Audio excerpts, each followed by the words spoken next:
स्वागत आहे तुमचं आपल्या योजनाकार या YouTube चॅनलमध्ये। मित्रांनो, पीएम किसान महासन्मान निधी योजनेच्या माध्यमातून देण्यात येणाऱ्या 19 हप्त्या संदर्भात तसेच नमो शेतकरी महासन्मान निधी योजनेच्या देण्यात येणाऱ्या 6व्या हप्त्या संदर्भात सविस्तर अशी माहिती आपण या व्हिडिओच्या माध्यमातून जाणून घेणार आहोत। त्यामुळे आपल्या YouTube चॅनलला सबस्क्राइब करा। अशाच नवनवीन व्हिडिओ तुम्हाला नोटिफिकेशन असेल तर बेल आयकॉनला ऑल प्रेस करा। तसेच आपल्या YouTube चॅनलला सबस्क्राइब केल्याच्या नंतर डिस्क्रिप्शन बॉक्समध्ये दिलेल्या लिंकला नक्की व्हिजिट करा। तर एकंदरीत पीएम किसान योजनेच्या हप्त्या संदर्भात मोठा बदल करण्यात आलेला आहे आणि सविस्तर माहिती आपण जाणून घेणार आहोत। तत्पूर्वी मित्रांनो, पुन्हा एकदा विनंती आहे, आपल्या YouTube चॅनलला सबस्क्राइब केल्याच्या नंतर डिस्क्रिप्शन बॉक्समध्ये दिलेल्या लिंकला व्हिडिओ संपल्यानंतर नक्की व्हिजिट करा। चला तर थेट आपण आर्टिकल वरती जाऊ आणि तिथून आपण माहिती देऊ। तर मित्रांनो, पीएम किसान योजनेचा 19 हप्ता जारी होण्यापूर्वी ही कामे करायची आहेत। लक्षात घ्या, मोठा बदल करण्यात आलेला आहे। शेतकरी मित्रांनो, तुम्हाला जर शेतकऱ्यांना 2000 रुपयाची प्रतीक्षा लागलेली आहे, सर्वांना माहिती आहे की येणारा हप्ता 2000 रुपयाचाच येणार आहे। कारण की आताही जे हप्त्यामध्ये वाढचे जो निर्णय आहे तो झालेला गेलेला नाही। तर प्रधानमंत्री किसान सन्मान निधी योजना ही केंद्र सरकारकडून राबवली जाते आणि या योजनेच्या माध्यमातून देण्यात येणाऱ्या हप्त्या संदर्भात आपण सविस्तर माहिती जाणून घेणार आहोत। मित्रांनो, तर 19 हप्त्याची प्रतीक्षा अनेक शेतकरी बांधवांना लागली आहे। पीएम किसान योजनेचा जो हप्ता आहे 3 समान हप्त्यामध्ये 6000 रुपये दिले जातात। एकंदरीत मित्रांनो, लक्षात घ्या की पीएम किसान योजनेच्या माध्यमातून देण्यात येणाऱ्या हप्त्यामध्ये जर एकंदरीत वाढ झाली तर 6000 रुपयाचे 12000 रुपये झाले शेतकऱ्यांना वार्षिक मिळणार। तर निश्चितच शेतकऱ्यांना 19वा हप्ता जो आहे तो 3000 रुपयाचा येईल। एकंदरीत जो हप्ता होता तो 3000 रुपयाचा प्रधानमंत्री किसान महासन्मान निधी योजना म्हणजेच पीएम किसान महासन्मान निधी योजनेचा येणार आहे। एकंदरीत मित्रांनो, खाली स्क्रोल केल्याच्या नंतर आणखी काही माहिती आपण पाहू। तर प्रधानमंत्री किसान महासन्मान निधी योजनेच्या माध्यमातून 19वा जो हप्ता आहे त्या 19व्या हप्त्याची अनेक शेतकरी बांधवांना प्रतीक्षा लागलेली आहे आणि देशभरातील शेतकऱ्यांना प्रधानमंत्री किसान महासन्मान निधी योजनेद्वारे एका वर्षामध्ये 6000 रुपये दिले जातात। एकंदरीत आणि आता जर निर्णय झाला तर वर्षाला 12000 रुपये सुद्धा मिळू शकतात आणि 19वा हप्ता जो आहे तो 3000 रुपयाचा पण मिळू शकतो। हे लक्षात घ्या मित्रांनो, आपण सविस्तर माहिती या व्हिडिओच्या द्वारे देणार आहोत, त्यामुळे व्हिडिओ शेवटपर्यंत बघा, अन्यथा तुम्हाला या व्हिडिओमध्ये काही उपयुक्त माहिती मिळणार नाही। व्हिडिओ शेवटपर्यंत बघा, विनंती आहे। तसेच YouTube चॅनलला आपल्या सबस्क्राइब केलं नसेल तर सबस्क्राइब करायला विसरू नका। चला तर व्हिडिओ पुढे चालू। तर वर्षामध्ये 6000 रुपये दिले जातात मित्रांनो, सर्वांना माहिती आहे। आता 12000 रुपये सुद्धा शेतकऱ्यांच्या खात्यामध्ये जमा होणार आहे, ही आनंदाची बातमी आहे। तर शेतकऱ्यांना 18व्या हप्त्याची रक्कम ऑक्टोबर महिन्यात देण्यात आली होती। महाराष्ट्रात विधानसभा निवडणूक जाहीर होण्यापूर्वी वाशिममध्ये कार्यक्रम आयोजित करण्यात आला होता। तर एकंदरीत मित्रांनो, जेव्हा पीएम किसान योजनेचा 18वा जो हप्ता होता त्या 18व्या हप्त्या संदर्भात आता थोडीशी माहिती पाहू। तर 18व्या हप्त्याची रक्कम ऑक्टोबर मध्ये देण्यात आलेली होती आणि महाराष्ट्रामध्ये विधानसभा निवडणूक जाहीर होण्यापूर्वी वाशिम मध्ये कार्यक्रम आयोजित करण्यात आला होता आणि शेतकरी बांधवांना जो हप्ता आहे, कोणता हप्ता तर 18वा हप्ता तो जो होता तो वाशिम जिल्ह्यामध्ये कार्यक्रमाद्वारे वितरित करण्यात आला होता। त्यावेळी 4000 रुपये एकंदरीत शेतकऱ्यांच्या खात्यामध्ये एकंदरीत 4000 रुपये टाकण्यात आलेले होते। ही एक महत्त्वपूर्ण माहिती आहे ती 18वा हप्ता जो होता तो टाकण्यात आलेला होता। एकंदरीत आता 19वा हप्ता कधी मिळणार याकडे या योजनेचा लाभ घेणाऱ्या सर्व शेतकरी बांधवांचं लक्ष लागलेलं आहे। शेतकऱ्यांना 19व्या हप्त्याची रक्कम मिळण्यासाठी काही कामे पूर्ण करावी लागणार आहेत। त्यामध्ये सुरुवातीस आहे मित्रांनो, आता थोडं काही प्रॉब्लेम जे आहेत ते दुरुस्त करणं गरजेचे झालेले आहेत। हा मोठा बदल आहे। म्हणजेच काय तर ई-केवायसी प्रक्रिया, अनेक शेतकरी बांधवांची ई-केवायसी प्रक्रिया पूर्ण नाही। अनेक शेतकरी बांधवांची ई-केवायसी प्रक्रिया जी आहे ती पूर्ण नाही।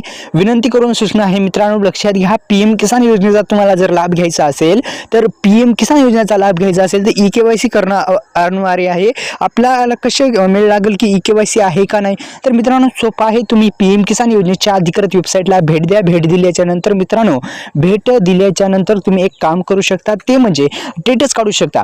पीएम किसान योजनेचं स्टेटस काढल्याच्या नंतर आपल्याला लक्षात येईल की ई-केवायसी प्रक्रिया पूर्ण आहे का नाही किंवा अन्य काही गोष्टी असतील ते पूर्ण आहेत का नाही तुमच्या लक्षात येईल। त्यामुळेच शेतकरी मित्रांनो लक्षात घ्या, ई-केवायसी जी प्रक्रिया आहे ती पूर्ण असणं गरजेचं आहे।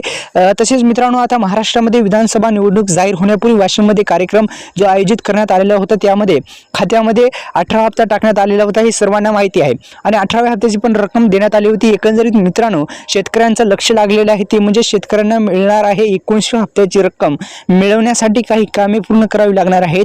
त्यामुळे यामध्ये जमीन पडताळणी आणि ई-केवायसी सारख्या गोष्टीची पूर्तता करणं आवश्यक आहे। आता एकंदरीत मित्रांनो आपण मेन टॉपिक जे आहे आपल्या या व्हिडिओचा त्याकडे वळत आहोत। व्हिडिओ शेवटपर्यंत बघा। तर जमीन पडताळणी आणि ई-केवायसी अनिवार्य आहे मित्रांनो, करणेच लागते। जमीन पडताळणी आणि ई-केवायसी करणं आवश्यकच आहे। जमीन पडताळणी जमीन पडताळणी म्हणजे काय तर एक लक्षात घ्या मित्रांनो, जमीन पडताळणी म्हणजे आपण काय करू शकता माहित आहे का मित्रांनो, तर आपण एक काम करू शकता। जमीन पडताळणी म्हणजे लँड सेडिंग स्टेटसचा प्रॉब्लेम काय आहे मित्रांनो, लँड सेडिंग स्टेटसचा प्रॉब्लेम जो असतो तो दुरुस्त करणं गरजेचं आहे।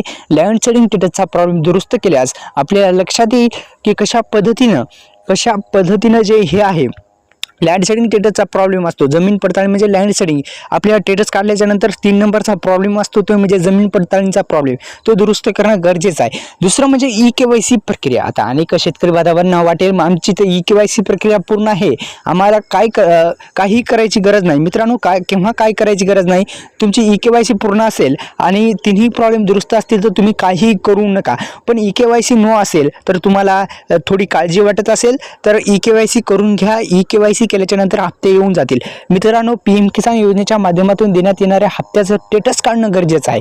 सुरुवातीस तुम्ही स्टेटस काढा। स्टेटस काढल्याच्या नंतर मित्रांनो एक काम करू शकता, स्टेटस काढल्याच्या नंतर मित्रांनो काय प्रॉब्लेम आहे का, आता ते प्रॉब्लेम विषयी थोडं बोलू। तर 3 प्रॉब्लेम असतात एकंदरीत। पहिला प्रॉब्लेम आहे लँड सेडिंग स्टेटसचा प्रॉब्लेम, म्हणजे इथं जमीन पडताळणीचा प्रॉब्लेम आणि लँड सेडिंग स्टेटसचा प्रॉब्लेम एकच प्रॉब्लेम आहे। जमिनीची पडताळणी आहे का नाही त्याच्यावर जर यस असेल तर काही हरकत नाही, हप्ता 100% मी म्हणतोय ते येणार। पण ई-केवायसी जर पूर्ण नसेल तर करून घ्या। ई-केवायसी फार महत्त्वाची आहे मित्रांनो, लक्षात घ्या। ई-केवायसी करणं गरजेचं आहे, इथं देण्यात पण आलेला ई-केवायसी करणं आवश्यक। तर पीएम किसान योजनेचा महासन्मान निधी योजनेचा 19वा हप्ता जारी होण्यापूर्वी शेतकऱ्यांना काही कामं पूर्ण करून घ्यावी। त्यामध्ये तुम्हाला पीएम किसान महासन्मान निधी योजनेचा 19वा हप्ता पुढील हप्ते विना अडथळा मिळावेत म्हणून यासाठी जमीन पडताळणी म्हणजे जमिनीचा प्रॉब्लेम म्हणजे लँड सेडिंग स्टेटसचा प्रॉब्लेम दुरुस्त करून घेणं आवश्यक आहे। लाभधारी शेतकऱ्यांना ई-केवायसी प्रक्रिया सुद्धा पूर्ण करून घेण्यात यावी। हे 2 मोठे बदल आहेत ते केलेले आहेत, म्हणजे एक ई-केवायसी अनिवार्य करणे हे एक मोठा बदल आहे, ई-केवायसी करणं गरजेचं आहे। दुसरा म्हणजे मित्रांनो मोठा बदल असा करण्यात आलेला आहे की आता पीएम किसान योजनेच्या जे काही प्रॉब्लेम येऊ द्या त्यासाठी अधिकाऱ्यांची नेमणूक करण्यात आलेली आहे। एकंदरीत अधिकाऱ्यांची नेमणूक होणार आहे आणि त्याद्वारे शेतकऱ्यांचे जे प्रॉब्लेम आहेत, काही जर पीएम किसान योजनेविषयी प्रॉब्लेम असेल तर ते दुरुस्त होणार आहेत। ही एक महत्त्वपूर्ण आणि आनंदाची बातमी शेतकरी बांधवांसाठी आहे की त्यासाठी आता समजा तुमचा लँड सेडिंग स्टेटसचा प्रॉब्लेम आहे तर ते तुम्हाला दुरुस्त करून देतील ते अधिकारी। तर अशा पद्धतीने तालुका स्तरावर याची नेमणूक होईल आणि अशा पद्धतीने शेतकऱ्यांचे कामे जे आहेत ते होणार आहेत। हीच मोठा बदल, मोठा अपडेट या व्हिडिओच्या माध्यमातून देण्याचा मी प्रयत्न केलेला आहे।